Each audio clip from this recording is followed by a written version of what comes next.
Shin एक कमजोर और दयनीय बेवकूफ था जिसके पास कोई रिस्क और कोई आभा नहीं थी। लेकिन यह तब तक था जब तक कि एक विदेशी परजीवी ने उसके शरीर पर हमला नहीं किया और उसका हाथ बदल दिया।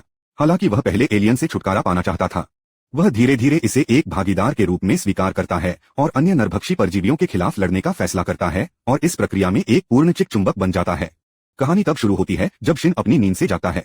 एक धीमी आवाज सुनकर जो उसे बताती है कि यह दुर्भाग्यपूर्ण है कि वह असफल हो गया। शिन यह सुनकर घबरा जाता है, लेकिन सोचता है कि यह सिर्फ एक भयानक सपना था जो उसने कल रात देखा था। वह उन विचारों को त्याग देता है और नाश्ता करने के लिए नीचे चला जाता है, जहां उसके माता पिता उससे पूछते हैं कि क्या वह ठीक महसूस कर रहा है, क्योंकि वह कल रात पागलों जैसा व्यवहार कर रहा था।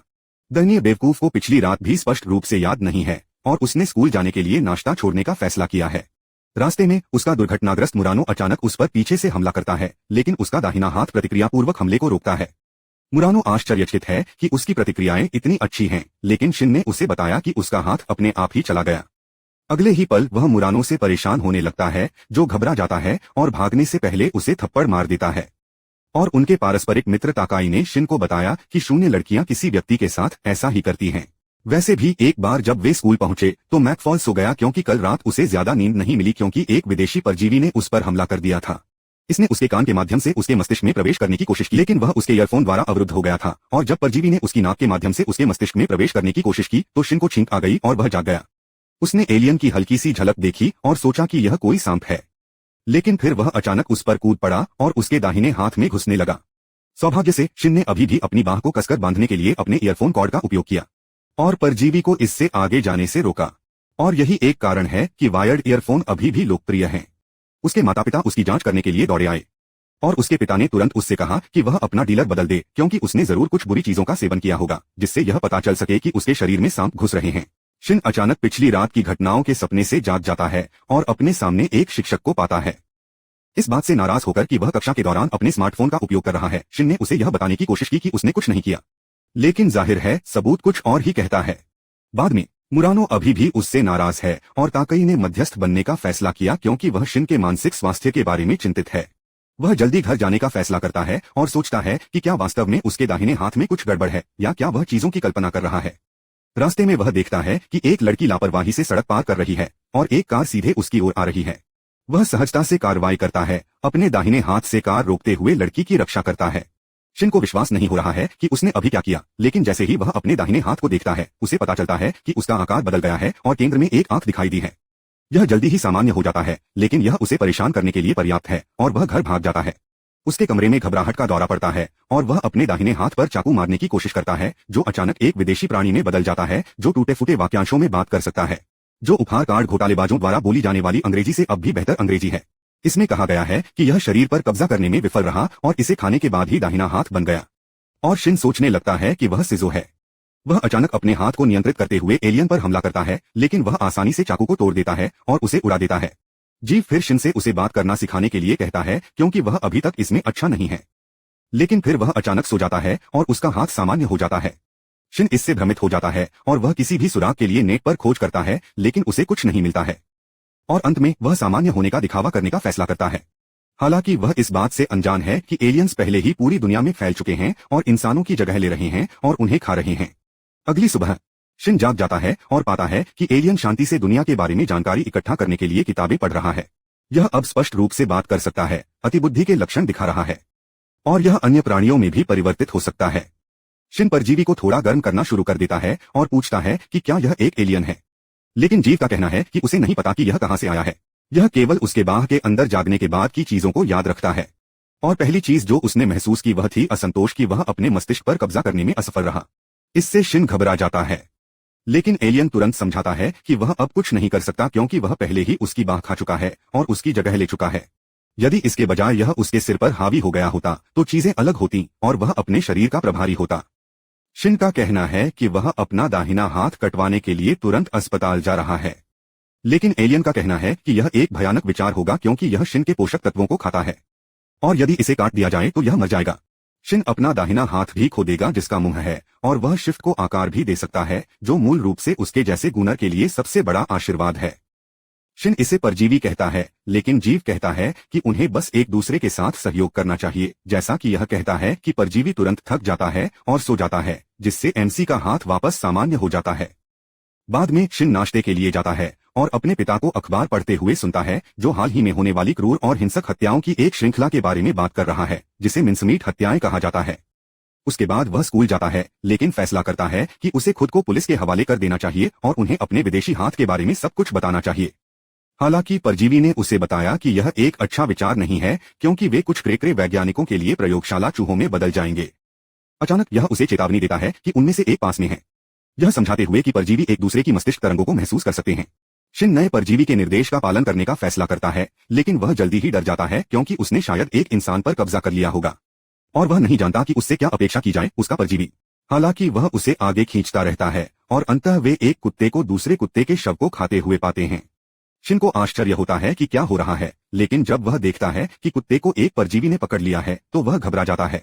कुत्ते का परजीवी उसके दाहिने हाथ को देखता है और कहता है कि यह भी विफल रहा, और फिर अचानक एलियन को उसके मारने के इरादे का पता चलता है।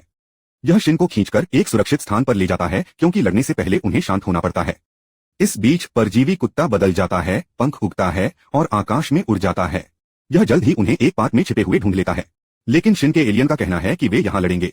यह उड़ते हुए कुत्ते पर अचानक स्टील की धार वाले तंबू से हमला करता है और एक सटीक वार से उसके दिल को काट देता है, जिससे वह तुरंत मर जाता है। शिन को विश्वास नहीं हो रहा है कि अभी क्या हुआ, क्योंकि यह सब बहुत तेजी से हुआ था। लेकिन एलियन ध्यान से देखता है कि मरा हुआ कुत्ता परजीवी सिकुड़ जाता है और मर जाता है। वह बेरुखी से कहता है कि यह इसलिए हारा क्योंकि इसने पर्याप्त पढ़ाई नहीं की, और शिन को एहसास होता है कि जिस चीज के साथ उसने साझेदारी की है उसमें बिल्कुल भी सहानुभूति नहीं है और यह एक भावनाहीन कीट की तरह है। शहर के दूसरे हिस्से में एक महिला को ठगों के एक समूह द्वारा परेशान किया जा रहा था। तभी एक आदमी अचानक प्रकट होता है और बिना किसी परेशानी के उन सभी को मार गिराता है।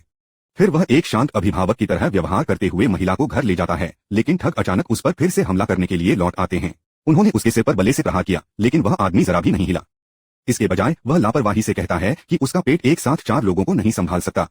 किसी को उसका मतलब समझ नहीं आता, लेकिन फिर बिना किसी चेतावनी के उसके चेहरे की त्वचा फलों पर आधारित फेस वॉश के विज्ञापन में संतरे के छिलकों की तरह छिल जाती है, और उसने उन सभी को अपने छुरे की धार वाले तंबू से काट डाला। फिर परजीवी पकड़े जाने से बचने के लिए अपना रूप बदल लेता है और अपने रास्ते चला जाता है। इस बीच शिन ने एलियन को अपने पास रखने और अधिकारियों को रिपोर्ट न करने का फैसला किया, क्योंकि आज कुत्ते के साथ हुई मुठभेड़ के बाद वह जानता है कि इसके बिना वह खतरे में होगा। उसे हर समय इसे एलियन कहना अजीब लगता है, इसलिए वह इसे एक नाम देने की कोशिश करता है। जीव उससे इसे मिग्गी कहने के लिए कहता है, क्योंकि जापानी में इसका मतलब सही होता है। हालांकि यह स्वीकार करता है कि इसे वास्तव में नामों की परवाह नहीं है, क्योंकि यह न तो कोई व्यक्ति है और न ही कोई पालतू जानवर है। बाद में मिगी की मदद की बदौलत शिन खेलों में वास्तव में अच्छा बनने लगा, जो मुरानो को उसके पीछे सरल बना देता है। इससे कक्षा में धमकाने वाला ईर्ष्यालु भी हो जाता है, क्योंकि वह भी मुरानो को पसंद करता है। खेल समाप्त होने के बाद ताकाई मुरानो को शिन से बात करने के लिए लाता है, ताकि वे पिछली घटना से आगे बढ़ सकें। अंततः शिन को उससे माफी मांगने का मौका मिलता है और वह उसे माफ कर देती है, लेकिन केवल तभी जब वह उसे अगले रविवार को मिठाई के लिए बाहर ले जाने के लिए सहमत हो। यह सुनकर वह बहुत खुश हुई, लेकिन तभी मुरानो को ध्यान आया कि उसके बारे में कुछ अलग महसूस होता है। हालांकि उसके जाने के बाद मिगी ने टिप्पणी की कि जब वह लड़की से बात कर रहा था तो शिन की हृदय गति असामान्य थी और वह निश्चित रूप से उसके प्रति आकर्षण रखता है। तभी क्लास का बदमाश शिन को बुलाता है और मुरानो का सारा ध्यान आकर्षित करने के लिए गुस्से में उससे भिड़ जाता है। शिन यह कहते हुए लड़ाई से बचने की कोशिश करता है कि वह इसके बारे में कुछ नहीं कर सकता, लेकिन वह आदमी बिना किसी चेतावनी के उस पर हमला कर देता है। शिन को डर लगता है कि कहीं मिग्गी भड़क न जाए और इस बदनसीब कमीने को जिंदा न कर दे, लेकिन सौभाग्य से वह पीछे हट जाता है और धमकाने वाले को नीचे गिराने के लिए गामुगामुनो पिस्तौल का उपयोग करता है, और यह उसे डराने के लिए काफी है। बाद में ताकई क्रूर कीमा हत्याओं के बारे में बात करना शुरू कर देता है, जिसके बारे में शिन के पिता पढ़ रहे थे। कोई नहीं जानता कि उनके पीछे कौन है, लेकिन दुनिया भर में ऐसे ही मामले सामने आ रहे हैं जो ताकई को बेहद संदिग्ध लगते हैं। हालांकि शिन को अचानक एहसास होता है कि सभी हत्याओं के पीछे परजीवी एलियंस ही होंगे। एक बार जब वे घर पहुंचते हैं, शिन हत्याओं के बारे में और अधिक खोज करता है और मिगी से पूछता है, जो इस बात से सहमत है कि यह निश्चित रूप से उसकी प्रजाति का काम है। वह बताते हैं कि उन्होंने एक परजीवी को एक कुत्ते को दूसरे कुत्ते को खाते हुए देखा, जो इंगित करता है कि वे केवल उसी प्रजाति को खा सकते हैं जो उनके मेजबान हैं। उनका कहना है कि चूंकि वे नरभक्षी हैं, इसलिए यह स्वाभाविक है कि जब वे मनुष्यों को मेजबान के रूप में इस्तेमाल करते हैं तो वे उन्हें खाते हैं। यह सुनकर शिन घबरा जाता है और सोचता है कि क्या उसे दुनिया को सूचित करना चाहिए और मानवता को बचाने की कोशिश करनी चाहिए, लेकिन मिगी को समझ नहीं आ रहा कि वह इससे परेशान क्यों है। मिगी के अनुसार उनकी प्रजाति केवल जीवित रहने के लिए खाती है और प्रकृति ऐसे ही काम करती है। शिन का कहना है कि मानव जीवन मूल्यवान है, लेकिन मिगी का तर्क है कि वह केवल अपने और शिन के जीवन को महत्व देता है क्योंकि उसे उसकी आवश्यकता है। शिन मिगी को कीट और परजीवी कहता है, लेकिन मिग्गी ने उसे चेतावनी दी कि अगर वह उसके खिलाफ गया तो वह उसकी जीभ काट देगी ताकि वह किसी को कुछ न बता सके। परजीवी से भयभीत शिन ने विचार छोड़ दिया। मिग्गी बहस जारी रखती है और बताती है कि मनुष्य सभी प्रकार के जानवरों को खाते हैं, जबकि उसकी प्रजाति केवल कुछ ही खाती है, इसलिए उसके विचार में मनुष्य वास्तव में बदतर हो सकते हैं। अगले दिन एक अन्य एलियन ने शिन और मिगी को देखा। मिगी को भी तुरंत इसका एहसास हो जाता है और वह शिन को चेतावनी देती है कि वे भीड़ भरे बाजार में एलियन को नहीं ढूंढ सकते। इसलिए मिगी किसी शांत जगह पर जाने का सुझाव देती है और शिन सहमत हो जाता है। वह कहता है कि वह दूसरे एलियन से मिलना चाहता है, लेकिन मिगी को लगता है कि यह पागलपन है। वह पूछता है कि उसे डर क्यों नहीं लगता, क्योंकि कल भले ही वह डर के मारे अपनी पैंट खराब कर रहा था, फिर भी वह मर सकता था। शिन उत्तर देता है कि वह मनुष्यों को उनसे बचाने के लिए परजीवियों के बारे में और अधिक जानना चाहता है। जल्द ही दूसरा लड़का आ जाता है। वह शिन के दाहिने हाथ को देखता है और तुरंत सोचता है कि यह खतरनाक है, क्योंकि शिन का मानव मस्तिष्क अभी भी बरकरार है। वह शांति से आगे बढ़ता है, जबकि मिगी उसे कुछ भी प्रयास करने पर जान से मारने की धमकी देती है। वह आदमी एक प्रस्ताव रखता है और मिगी को उसके पास चले जाने के लिए कहता है। उन्होंने कहा कि अभी भी समय है कि वह अपना मेजबान बदल लें। अपनी बात को साबित करने के लिए वह अपने शरीर को बदल देता है, अपना हाथ काट देता है और मिगी से कहता है कि वह उसके पास आए क्योंकि वे एक साथ मजबूत होंगे। शिन घबरा जाता है, सोचता है कि मिगी पाला बदल सकता है, लेकिन वह वहीं रुका रहता है। दूसरा परजीवी अधीर हो जाता है और हमला करता है, लेकिन मिगी तुरंत प्रतिक्रिया करती है और उसे नीचे गिरा देती है। दूसरा एलियन हैरान है और उसे विश्वास नहीं हो रहा कि वह हार गया, और शिन ने अपनी जान बचाने के लिए मिगी को धन्यवाद दिया। हालांकि उन्होंने उत्तर दिया कि उन्हें यह भी निश्चित नहीं था कि शरीर बदलना संभव है या नहीं, तो यह अधिक सुरक्षित विकल्प था। अगले दिन शिन और मुरानो अपनी डेजर्ट डेट पर जाते हैं और बातचीत के दौरान मुरानो कहती है कि उसके माता पिता मिन्समीट हत्याओं के कारण डरे हुए हैं। शिन चुपचाप सोचता है कि अगर उसने कभी उसे मिगी के बारे में बताया तो उसकी क्या प्रतिक्रिया होगी। इसके बाद वे एक पार्क में घूमते हैं और देखते हैं कि लड़कों का एक समूह मनोरंजन के लिए एक बिल्ली को रेत में गाड़ रहा है और उस पर पत्थर फेंक रहा है। मुरानो इस दृश्य से आहत है और कहती है कि वह इसे देखना बर्दाश्त नहीं कर सकती। वह जाना चाहती है, लेकिन शिन दिखाता है कि उसके पास सुपरमैन की तरह सोने का दिल है। वह आगे बढ़ता है और बिल्ली को बचाता है और लड़कों से कहता है कि वे निर्दोष प्राणियों को चोट पहुंचाना बंद करें। लड़के उनकी मस्ती में खलल डालने के लिए उसे बूमर कहते हैं और जब वह पीछे मुड़ता है तो उस पर पत्थर फेंकते हैं, लेकिन मिगी उन सभी को पकड़ लेती है। फिर शिन लड़कों को घूरकर देखता है, जिससे वे पूरी तरह डर जाते हैं और वे भाग जाते हैं। खैर, यह मुरानो को प्रभावित करने के लिए काफी था, जिसने शिन का हाथ पकड़ लिया। लेकिन उसकी अंतरात्मा उसे बताती है कि कुछ गड़बड़ है, इसलिए वह उसके दाहिने हाथ से बाएं हाथ की ओर मुड़ जाती है। कुछ दिन बीतते हैं और मिन्समीट हत्या के मामलों की संख्या बढ़ती रहती है। शिन इस खबर से निराश हो जाता है और मुरानो को ध्यान आने लगता है कि वह हर दिन और भी अधिक दूर और अलग होता जा रहा है। एक दिन स्कूल जाते समय मिगी को अचानक पास में एक और परजीवी का एहसास हुआ।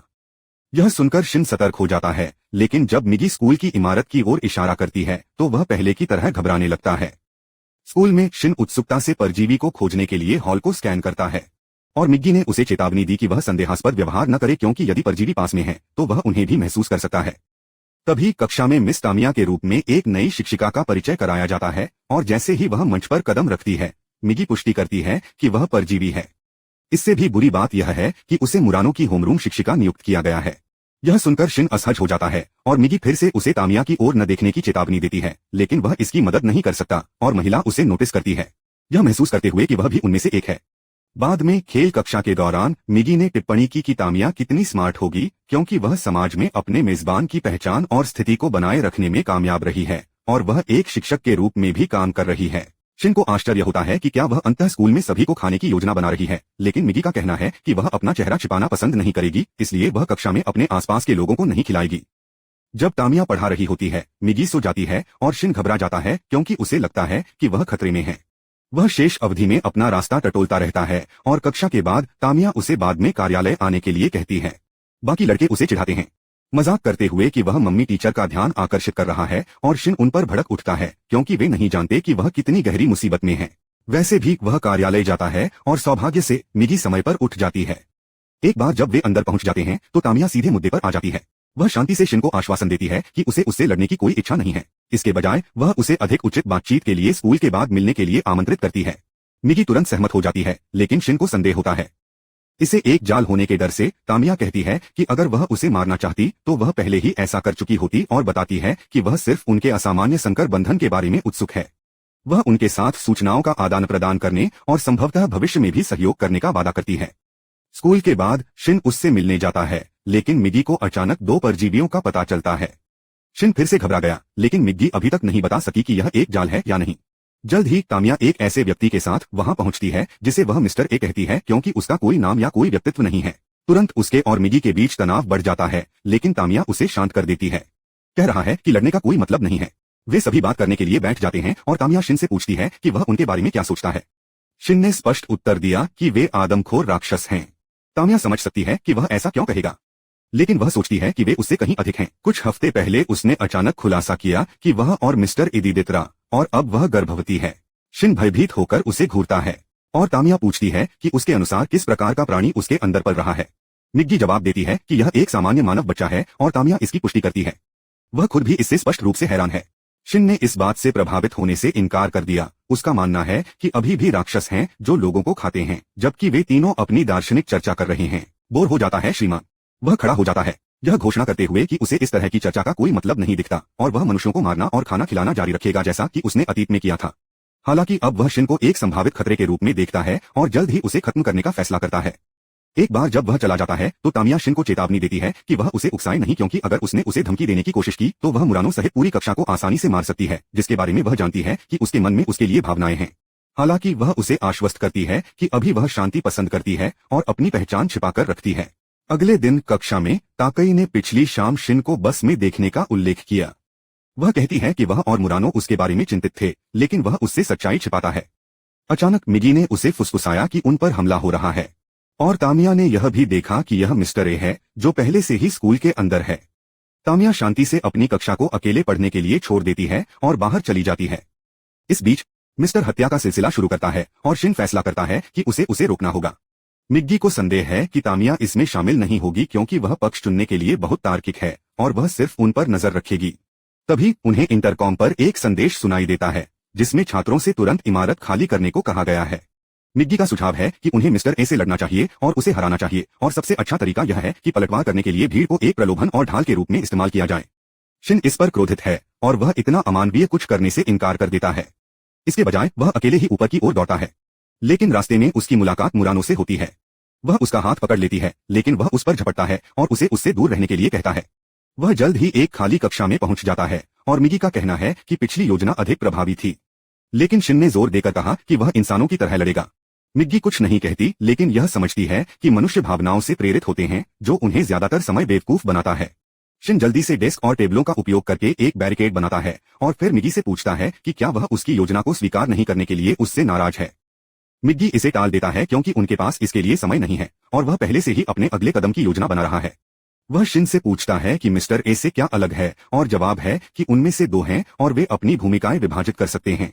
वह जल्दी से एक कुर्सी के पैर को काटता है और उसे तेज करके एक अस्थायी स्पाइक बनाता है और इसे आगामी लड़ाई में शिन को अपने हथियार के रूप में देता है। उनका कहना है कि मिस्टर ए इंसानों को कम आंकते हैं और अगर शिन अचानक हमला कर सकता है तो वे जीत जाएंगे। शिन ध्यान से सुनता है, फिर हथियार को अपनी आस्तीन में छिपा लेता है और तभी मिस्टर ए नीचे की मंजिल से खिड़की से टकराता है। शिन की अस्थायी आड़ को जेल में बदलना। मिस्टर ए शिन को बताते हैं कि दाहिने हाथ के अलावा उनका पूरा शरीर बेकार है और वे उनसे डरते हैं, और यह गलत नहीं है।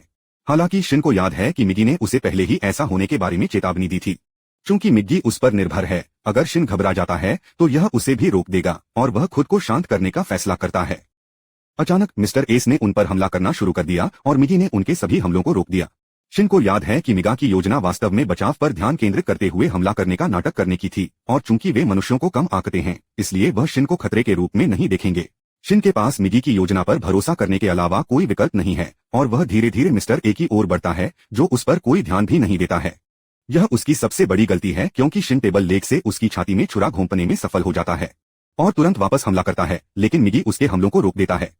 मिस्टर ए के लिए पहले ही बहुत देर हो चुकी है क्योंकि शिन के हमले ने उनके दिल की महत्वपूर्ण धमनी पर प्रहार किया और घाव से तेजी से खून निकलना शुरू हो गया। वह फिर भी शिन को एक तरफ फेंकने में सफल हो जाता है और फिर स्टील पाइप को धक्का देता है ताकि वह उसकी पीठ से बाहर आ जाए और उसका खून बहना बंद कर दे। शिन से दूर जाते ही वह लड़खड़ाने लगता है और मिगी कहती है कि उन्हें अब उसे खत्म कर देना चाहिए। शिन ऐसा नहीं करना चाहता क्योंकि वह हत्या नहीं करना चाहता, लेकिन मिगी उसे बताती है कि मिस्टर ए इंसान नहीं है और तकनीकी रूप से यदि आप इंसानों को मारते हैं तो यह केवल हत्या है।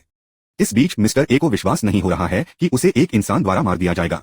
उसे एहसास हुआ कि उसके शरीर का काम पूरा हो गया है और उसने जुआ खेलने और एक नया मेजबान ढूंढने का फैसला किया, अधिमानतः तामिया के शरीर को साझा करना। वह धीरे धीरे उसकी ओर बढ़ता है। लेकिन जब वह अपने कार्यालय का दरवाजा खोलता है तो तामिया कमरे में कुछ ऑक्सीजन सिलेंडर खुले छोड़कर बाहर निकल जाती है। मिस्टर ए को तब तक एहसास नहीं होता कि वह क्या कर रही है जब तक कि सारी ऑक्सीजन एक बड़े विस्फोट में बदल न जाए। पुलिस के पहुंचने से पहले उसे मार डाला। उस घटना के बाद शिन सदमे में आ जाता है और समय बीतने के बाद भी वह इस तथ्य से सहज नहीं हो पाता है कि उसने एक मानव शरीर पर चाकू से वार किया है। इस बीच तामिया को स्कूल प्रशासन से परेशानी हो जाती है क्योंकि वह उन्हें नहीं बताती कि उसके बच्चे का पिता कौन है। अपनी निष्ठा के अधिकार के बारे में मूक इंसानों से बहस करने के बजाय वह अपनी नौकरी छोड़ने और अपनी पहचान बदलने का फैसला करती है।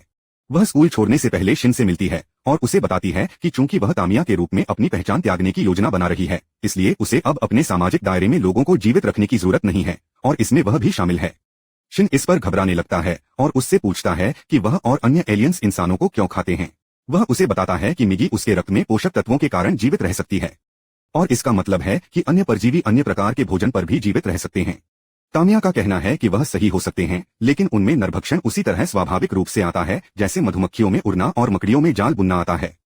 उनका मानना है कि मनुष्यों को छोड़कर पृथ्वी पर सभी प्रकार के जीवन के लिए एक निर्देश है और वे वही करते हैं जो उनका निर्देश उन्हें बताता है। वह कहती हैं कि जैसे ही उन्होंने मानव शरीर धारण किया, उन्हें लगा कि उनके जीवन का उद्देश्य दूसरे इंसानों को खाना है। शिन भयभीत है, लेकिन वह फिर भी उससे पूछता है कि वह अपने बच्चे के साथ क्या करने की योजना बना रही है। तामिया जवाब देती है कि वह इसे जन्म देगी और फिर इसे कुछ प्रयोगों में इस्तेमाल करेगी, लेकिन अगर यह उपयोगी नहीं होगा तो वह इसे खा लेगी। शिन इस पर क्रोधित हो जाता है और तामिया उसके इरादों को भांप लेती है।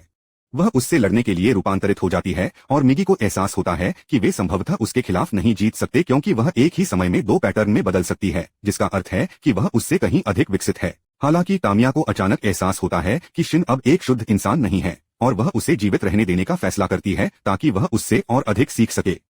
बाद में उस रात वह असली तामिया की मां से मिलने आती है, जिसे पता चलता है कि उसके सामने वाली महिला उसकी बेटी नहीं है।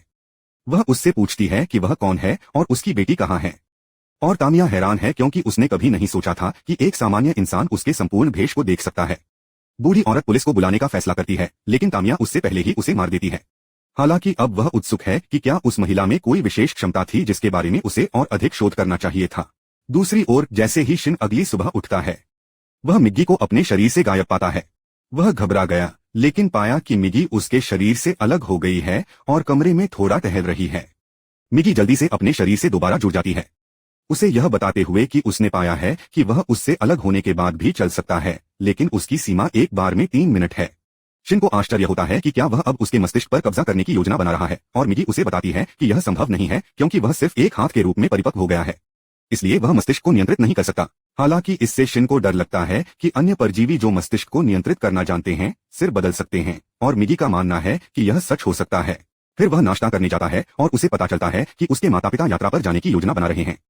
शिन उन्हें बताता है कि ऐसे समय में अज्ञात स्थानों पर जाना वास्तव में खतरनाक है और उसकी मां उसकी बात सुनने और यात्रा रद्द करने को तैयार है। हालांकि वह जानना चाहती है कि क्या कोई चीज उसे हाल ही में परेशान कर रही है, लेकिन वह इसके बारे में बात नहीं करना चाहता है, इसलिए वह अचानक स्कूल चला जाता है।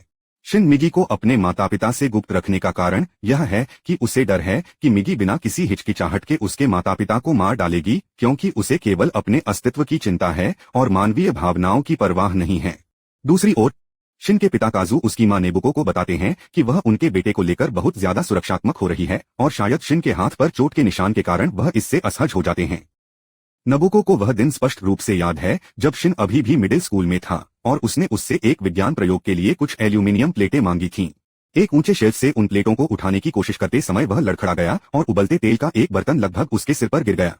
नबुको की त्वरित प्रतिक्रिया ने उसे बचा लिया, लेकिन उस दिन उसका हाथ बुरी तरह झुलस गया।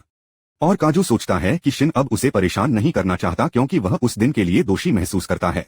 इस बीच मिगी भविष्य में उपयोग के लिए बंदूकों पर शोध करना शुरू कर देती है। वह शिन से कहता है कि उसे अपने माता पिता के बारे में इतना चिंतित नहीं होना चाहिए क्योंकि ऐसा लगता है कि परजीवी उन शहरों में केंद्रित हैं जहां शिकार करने के लिए बहुत सारे इंसान हैं, और ये ज्यादातर उन लोगों को निशाना बनाते हैं जो अकेले होते हैं। उनका मानना है कि शिन के माता पिता यहाँ की तुलना में समुद्र तट की यात्रा पर अधिक सुरक्षित रहेंगे। यह सुनकर शिन को राहत मिलती है, लेकिन तभी उसकी मां अंदर आती है और वह घबराकर मिगी को छुपा लेता है। वह उससे पूछती है कि वह किससे बात कर रहा था। वह जवाब देता है कि वह खुद से बात कर रहा था और अगली बार दरवाजा खटखटाने के लिए चिल्लाता है। यह सुनकर नोबुको थोड़ा उदास हो जाता है और कमरे से बाहर निकल जाता है और काजू को बताता है कि उनके बेटे ने उस पर चिल्लाया है। वह उससे कहता है कि ऐसा इसलिए हुआ होगा क्योंकि जब वह बंदर को पीट रहा था तो उसने उसे टोक दिया था, जो इस कार्रवाई का वर्णन करने के लिए मेरा नया पसंदीदा वाक्यांश हो सकता है।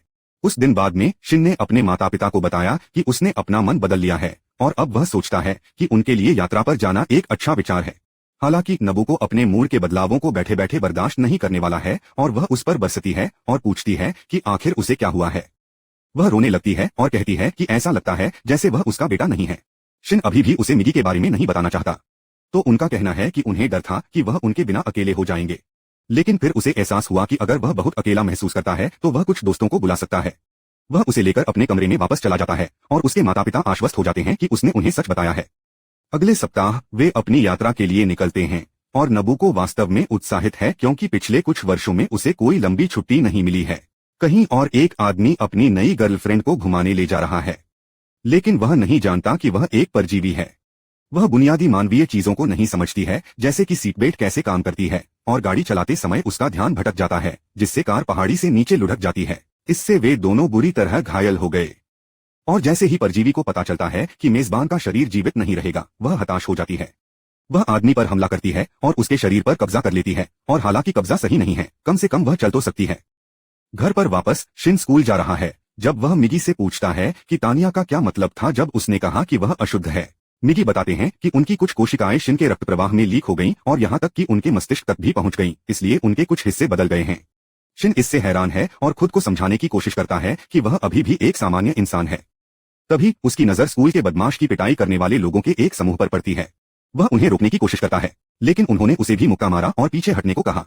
हालांकि शिन को याद है कि मिगी ने एक बार कहा था कि जो चीज इंसानों को परजीवियों से अलग बनाती है वह दूसरों के लिए कार्य करने की उनकी क्षमता है। भले ही इससे उन्हें कोई फायदा न हो, वह खुद को साबित करना चाहता है कि वह अभी भी इंसान है। शिन फिर से धमकाने वाले के पक्ष में खड़ा हो गया। ठगों का नेता मित्सुओ उसे मारता है, लेकिन मिगी के जागने से पहले काना नाम की एक लड़की आती है और अपने गिरोह को रुकने के लिए कहती है। काना फिर शिन से पूछता है कि क्या वह मूर्ख है, लेकिन जब वह उसे करीब से देखती है तो उसे उसके अंदर कुछ अजीब सा एहसास होता है। वह अचानक मिगी की उपस्थिति को नोटिस करती है और डरने और जल्दी से चले जाने से पहले शिन से पूछती है कि वह क्या है। स्कूल में शिन को अपने सहपाठी के लिए खड़े होने के लिए बहुत अधिक ध्यान और प्रशंसा मिलती है और वह विनम्र व्यवहार करने की कोशिश करता है क्योंकि यह इंसान का एक और गुण है। बाद में वापस लौटते समय शिन और मुरानो काना से टकराते हैं, जो उनकी तस्वीर लेता है और उनसे पूछता है कि वह पहले क्यों नहीं भागे। शिन का कहना है कि यह वही है जो आप तब करते हैं जब आपकी कक्षा का कोई व्यक्ति मुसीबत में होता है, लेकिन काना उसे एक दिखावा करने वाला कहता है और कहता है कि वह पूरी तरह से नैतिक व्यवहार करता है, लेकिन शायद कुछ छिपा रहा है। शिन उस कुतिया से अब और निपटना नहीं चाहता है, वहां से चला जाता है, लेकिन वह जानता है कि वह बिल्कुल गलत नहीं है। इस बीच मित्सुओ को जलन हो रही है कि काना शिन पर ध्यान दे रहा है क्योंकि वह उससे प्यार करता है और वह अपना बदला लेने का फैसला करता है। उसने और उसके गिरोह ने शिन की पिटाई की और मुरानो का अपहरण कर लिया और शिन किसी तरह उनका पीछा करता है। वे उसे उसी स्थान पर ले गए जहां वे सुबह मिले थे और शिन ने उनसे मुरानो को अकेला छोड़ने के लिए कहा। हालांकि ठगों ने उसे नजरअंदाज कर दिया और मित्सुओ ने उसे पीटना शुरू कर दिया। मिगी मदद के लिए आगे आना चाहती है, लेकिन शिन उसे रुकने के लिए कहता है क्योंकि वह एक असली आदमी की तरह चीजों को खुद संभालना चाहता है। भले ही वह स्पष्ट रूप से बेजोड़ है, शिन लड़ता रहता है। मिगी उसे बताती है कि यहाँ हर कोई उससे कहीं ज्यादा ताकतवर है और वह उनसे नहीं जीत सकता, लेकिन शिन को इसकी परवाह नहीं है क्योंकि इंसान अपने से बड़ी चीजों के लिए लड़ते हैं। वह वापस लड़ने की पूरी कोशिश करता है, लेकिन फिर से घिर जाता है, जिससे मिगी उसे बचाने के लिए तत्पर हो जाती है और शिन मुश्किल से उसे छुपा पाता है। सौभाग्य से काना तभी वहां पहुंच जाता है और सभी को रुकने के लिए कहता है, और अगले ही पल शिन के स्कूल के कुछ लड़के आते हैं और उनके और मित्सुओ के गिरोह के बीच लड़ाई शुरू हो जाती है। असमंजस की स्थिति में शिन मुरानो के साथ भाग जाता है और वह उसे घर तक ले जाती है। वह उसके घावों का इलाज करती है और उसके कंधे पर झुककर उसे बताती है कि वह पहले वास्तव में अच्छा था। शिन की उम्मीदें जाग गईं और उसने उससे पूछा कि क्या वह यहीं रहना चाहती है क्योंकि उसके माता पिता घर पर नहीं हैं। लेकिन वह अंततः घर वापस चली जाती है। मिगी इससे निराश है और कहता है कि वह मानव प्रजनन का निरीक्षण करना चाहता था। शिन उसे चुप रहने और सो जाने के लिए कहता है, लेकिन तभी काना आता है और पूछता है कि वह किससे बात कर रहा है।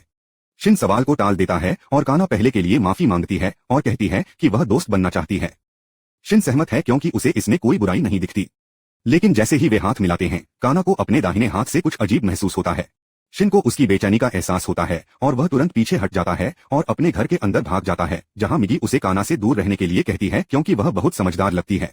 उसे लगता है कि वह उस तरंग दैर्ध्य को समझ सकती है जो परजीवी अपनी प्रजाति को खोजने के लिए उत्सर्जित करते हैं, और भले ही मुरानो में भी ऐसी ही क्षमता है, कन्ना की प्रवृत्ति उससे कहीं अधिक मजबूत है। उसका मानना है कि यह लड़की वाकई खतरनाक है और शिन उससे सहमत है।